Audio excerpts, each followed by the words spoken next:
Assalamualaikum warahmatullahi wabarakatuh. Apa kabar teman-teman? Jumpa kembali. Hari ini kita akan belajar tema 4, globalisasi dengan muatan pelajaran IPS. Seperti biasa, teman-teman siapkan alat tulisnya dan keluarkan buku pena jilid 6B-nya. Sebelum kita mulai, let's say basmalah. Bismillahirrahmanirrahim. Kali ini kita akan belajar muatan IPS dengan materi posisi dan peran Indonesia dalam kerjasama ASEAN.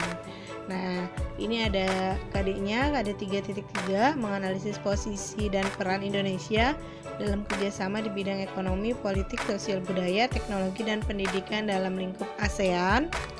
Oke.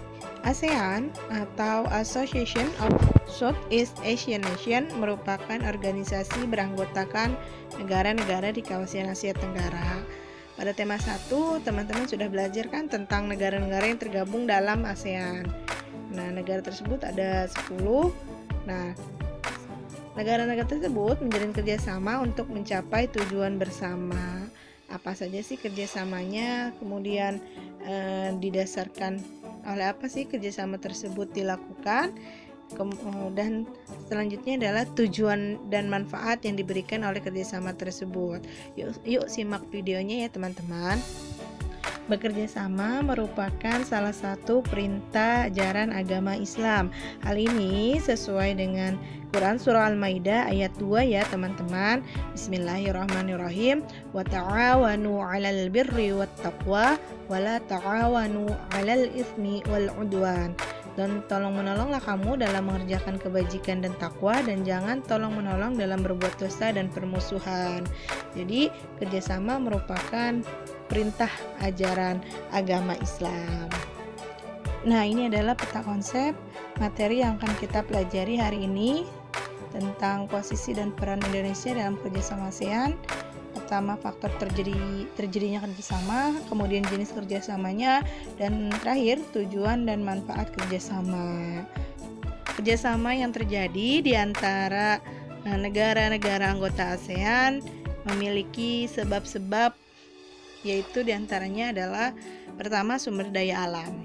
Nah, setiap negara ASEAN memiliki sumber daya alam yang beragam. Keberagaman sumber daya alam tersebut dipengaruhi oleh kenampakan alam sekitar.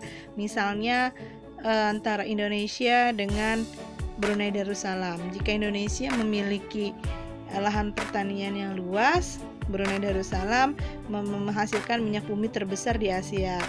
Nah, keberagaman sumber daya alam tersebut ini mendorong kerjasama antar negara dengan tujuan untuk saling melengkapi kebutuhan masyarakat masing-masing negara. Yang kedua adalah wilayah yang sama. ASEAN merupakan sebuah organisasi yang didirikan oleh negara-negara dalam suatu kawasan yang sama, yaitu kawasan Asia Tenggara. Hal ini mendorong terciptanya interaksi dan kerjasama antar negara. Faktor yang terakhir adalah ilmu pengetahuan dan teknologi. Singapura merupakan negara dengan penguasaan ilmu pengetahuan dan teknologi termaju di Asia Tenggara. Tetapi sumber daya alam Singapura terbatas. Nah, hal ini mendorong Singapura menjalin kerjasama dengan negara-negara di Asia Tenggara. Dari ketiga faktor tersebut, terciptalah sebuah kerjasama di antara negara anggota ASEAN. Apa aja sih jenis kerjasamanya? Pertama, di bidang sosial, budaya, politik, peredaran obat-obatan terlarang, dan teknologi pendidikan. Sebenarnya masih banyak ya teman-teman, tapi kali ini kita akan membahas jenis kerjasamanya hanya 5 tersebut saja. Kerjasama di bidang sosial apa saja sih?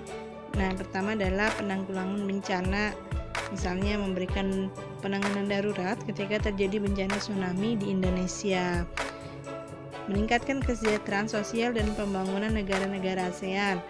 Melindungi hak-hak dan keadilan sosial penduduk negara-negara ASEAN. Meningkatkan kualitas sarana kesehatan negara-negara ASEAN. Dan terakhir, meningkatkan perlindungan sosial kepada seluruh penduduk negara-negara ASEAN. Nah, contohnya adalah pemberian air bersih kepada korban bencana alam merupakan contoh kerjasama penanganan darurat yang dilakukan ASEAN. Dalam bidang sosial ini, kerjasama tersebut bertujuan agar masyarakat ASEAN saling peduli dan mau berbagi dengan negara lain. Selanjutnya, bidang budaya.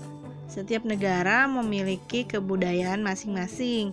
Kebudayaan tersebut menjadi ciri khas suatu negara yang membedakannya dengan negara lain. Nah, apa saja sih bentuk kerjasama dalam bidang budaya? Pertama, meningkatkan kualitas sumber daya manusia. Nah, ini termasuk meningkatkan jumlah tenaga ahli ya teman-teman, tenaga ahli yang mampu menguasai ilmu pengetahuan dan teknologi. Kemudian melakukan pertukaran pelajar. Ya, ada kerjasama, misalnya Indonesia melakukan pertukaran pelajar dengan Singapura dan sebagainya. Selanjutnya mengenalkan budaya masing-masing. Nah, Indonesia adalah salah satu negara yang memiliki kebudayaan yang sangat beragam. Nah, dengan adanya kerjasama ini, Indonesia bisa mengenalkan budaya Indonesia ke seluruh negara ASEAN khususnya dan umumnya ke lebih internasional. Selanjutnya adalah menyelenggarakan SEA Games. Ini adalah SEA Games ini adalah ajang kompetisi yang diikuti oleh seluruh anggota ASEAN. Selanjutnya, memberikan bantuan untuk meningkatkan kemampuan para ahli. Nah, para ahli diberikan bantuan agar dapat meningkatkan kemampuan dan juga dapat mengembangkan sebuah penemuan yang bermanfaat untuk negara-negara di ASEAN.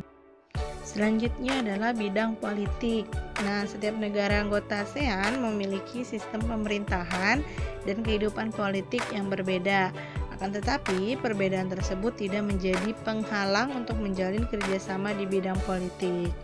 Nah, bentuk kerjasamanya antara lain meningkatkan pemerintahan yang baik dengan memajukan prinsip-prinsip demokrasi. Kemudian memajukan keamanan dan perdamaian di kawasan Asia Tenggara ya, khususnya melalui traktat atau perjanjian persahabatan dan kerjasama. Menjamin tercapainya kebijakan pelarangan penggunaan senjata nuklir di kawasan Asia Tenggara. Membantu penyelesaian konflik antara anggota ASEAN secara damai. Kemudian mempererat persatuan dan kesatuan antar anggota ASEAN.